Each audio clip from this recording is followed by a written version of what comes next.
பொதுவாகவே எகிப்தியத்தோட paintings and கல்வெட்டுகளை பத்தி பார்க்கும்போது முழுக்க முழுக்க கடவுளை பத்தியோ, ராஜா பத்தியோ, ராணி பத்தியோ, இல்ல அந்த ஊர்ல நடந்த பெரிய பெரிய விழாக்கள் பத்தியோ, எப்படி அரசவையெல்லாம் இருக்கும் இப்படிங்கிற பெயிண்டிங்ஸ் மட்டும் தான் நீங்களும் பார்த்துருப்பீங்க. நானும் அது வரைக்கும் தான் பார்த்துருக்கிறேன்.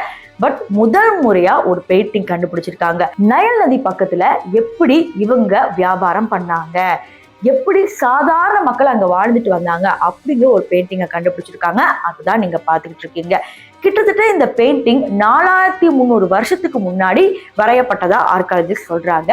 ஸோ இந்த பெயிண்டிங்ஸ்ல என்ன சொல்லப்படுது அப்படின்னா, விவசாயம் பண்ணிட்டு இருக்காங்க ஒரு சில பேர். இந்த பக்கம் மாடுகளை வச்சு இங்க ஓட்டிட்டு அவங்க விவசாயம் பண்றாங்க. எக்ஸாக்ட்லி நம்ம தமிழகத்துல என்ன அந்த மாதிரி ஒரு விஷயங்கள்லாம் நமக்கு தெரியும் பாத்தீங்களா, இதே மாதிரி பெயிண்டிங் தான் இங்க இருக்கு.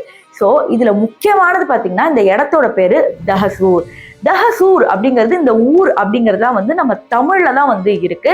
ஸோ அங்கே தஹசூர் அப்படின்னு ஒரு பேர் வச்சிருக்காங்கன்னா, இது தமிழகத்தோட ஏதாவது லிங்க் இருக்கா அப்படிங்கிறது இன்னும் சரியா தெரிய வரல. பட் இருந்தாலும் இந்த வால் பெயிண்டிங் அந்த நைல் நதி பக்கத்துல இருக்கிற வியாபாரத்தை பத்தி பேசுது அப்படிங்கிற மாதிரி சொல்லியிருக்காங்க.